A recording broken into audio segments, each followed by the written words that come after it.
Imagine a man named Abram. He wasn't a king. He wasn't a mighty warrior. He was just a man, living in a big city called with all his family. He lived in a house made of bricks, just like everyone else. He had his friends, his home, and his life, all neat and tidy and planned out. Abram probably thought he would live there forever, growing old in the same place he had grown up. He knew the streets, the markets, and the people. Everything was familiar. Everything was safe. But God had a different plan for Abram, a bigger plan, a secret plan. One day something amazing happened. God spoke to Abram. It wasn't a shout from the sky or a big booming announcement for everyone to hear. It was more like a whisper, a gentle voice speaking right into Abram's heart. God said, "Abram, I have something for you to do. It's a very important job. It's a secret adventure just for you and me." This was not the sort of thing that happened every day in the city of Abram must have been very surprised. He stopped what he was doing and listened very, very closely to this voice that knew his name. The voice continued, telling Abram to do something that sounded impossible. "Leave your country," God said. "Leave your family and all your friends. Leave this house you know so well. I want you to pack up everything you own and go on a journey." Imagine being told to leave everything you have ever known behind. It would be like being asked to walk out of your warm, cozy house into the dark night without knowing where you were going. It was a scary thought, a huge, enormous request that would change Abram's entire world forever. But God didn't just ask Abram to leave, He gave him a reason. "I will show you a new land," God promised. "A special land that I have picked out just for you." Abram couldn't see this land on any map. He didn't know its name or how long it would take to get there. All he had was the voice of God, this gentle whisper in his heart, telling him to go. He had to make a choice. Would he stay in his comfortable home, or would he step out into the unknown, trusting the one who had called him by name? Abram made his choice. He decided to listen to God. He chose to trust the whisper. He believed that the one who made the stars and the moon and the whole wide world had a good plan for him, even if he couldn't see it yet. So Abram said yes to God. He told his wife Sarai and his nephew Lot about God's incredible plan. "We are going on an adventure," he might have said. "We are leaving everything behind to follow God to a new home that He will show us." It must have sounded very strange to everyone else, so they began to pack. They gathered their tents, their animals, the sheep and the goats and the camels, and all the things they owned. They said goodbye to their family and their neighbors. People probably thought they were a little bit silly. "Where are you going?" they might have asked.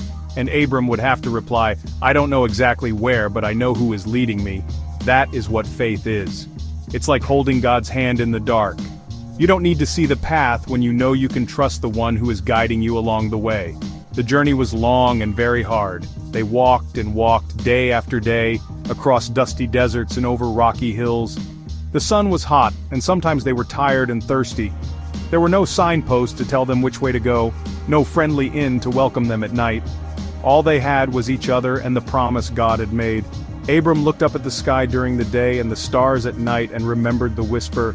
He kept listening to God's voice in his heart, taking one step at a time, trusting that God was with them. Every step was an act of faith.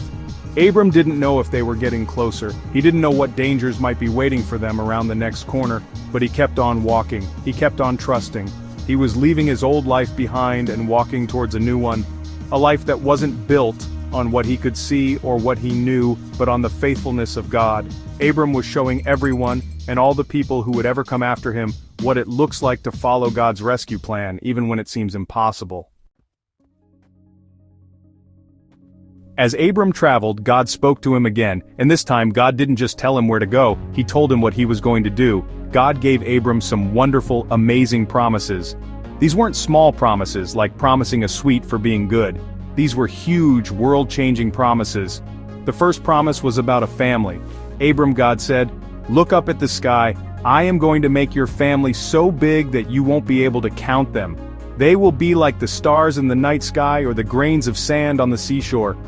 This was a very strange promise because Abram and his wife Sarai were very old, and the one thing they wanted more than anything in the world was the one thing they didn't have, a child. They had no children at all, so how could they become the parents of a huge nation?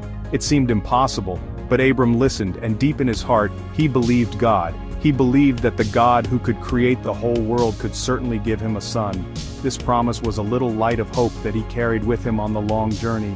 God made another promise. "I will bless you, Abram," he said. "I will make your name great. And through you, I will bless the entire world." God was saying that he was going to do something so special through Abram's family that it would be like a gift for every single person on earth. It was a hint, a little clue, about God's secret rescue plan. A plan to fix all the broken things in the world. A plan that would one day lead to a very special rescuer being born into Abram's family. Abram didn't understand all of it, but he knew it was wonderful. And finally, God showed him the land. After all their walking, they arrived in a place called Canaan. God said, "This is it, Abram, this is the land I am giving to you and to your family forever." It was a beautiful land filled with green valleys and flowing rivers.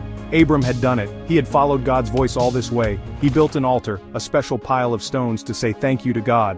It was his way of saying, "I'm here, God, I trust you. Thank you for keeping your promise and bringing me to this special place." God kept his promises, all of them, just as he said he would. Abram and Sarai did have a son, even when they were very, very old. They named him Isaac, which means laughter, because it made them so happy it was like their hearts were laughing. And from Isaac, a big family grew. And from that family, a great nation grew. And one day, many, many years later, the promised rescuer, Jesus, was born into that very same family. God's plan had been working all along, right from that very first whisper in the city of Ur. God even gave Abram a new name. He called him Abraham, which means father of many nations. It was a name that reminded him of God's promise every single day. Abraham is now remembered as a hero of faith. Not because he was perfect, he made mistakes, just like we do. He is a hero because he trusted God. He listened to God's voice and took a brave step into the unknown. He showed us that faith is not about understanding everything. It's about trusting the one who knows everything and loves us with a never-stopping, never-giving-up, unbreaking, always and forever love. His story teaches us something very important. It teaches us that God has a wonderful plan for each of us too. Sometimes he might ask us to do things that seem scary or difficult. He might ask us to be kind to someone who isn't kind to us, or to tell the truth when it's hard. He might ask us to follow him on an adventure that we don't fully understand. When that happens, we can remember Abraham. We can remember how he packed his bags and followed God's whisper, trusting that God's plan was the very best plan of all. And just like he was with Abraham, God is with us. He promises to guide us, to bless us, and to always be by our side. Abraham's journey shows us that following God is the greatest adventure we can ever have. He is faithful, he keeps his promises, and he invites every one of us to be part of his great big family, to hold his hand, and to walk with him every day. Abraham's story is not just about him, it's the beginning of a story that includes you and me.